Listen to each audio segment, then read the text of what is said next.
Сега с моят приятел ще правим кросбар челендж. Той има 5 опита да оцели горната града и аз също имам 5 опита. Нека да видим неговия първи опит. И не успя да оцели. И сега моят приятел с първи опит да видим дали ще ме поведе. И не. Сега моят приятел с неговия втори опит да оцели горната града. Нека да видим. Не успя и той.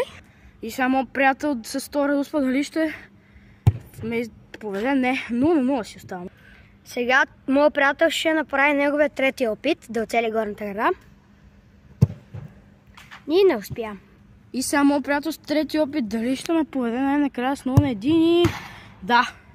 Четвърти опит на моят приятел дали ще ме изравни, защото аз тук ще успях да успея да оцеля.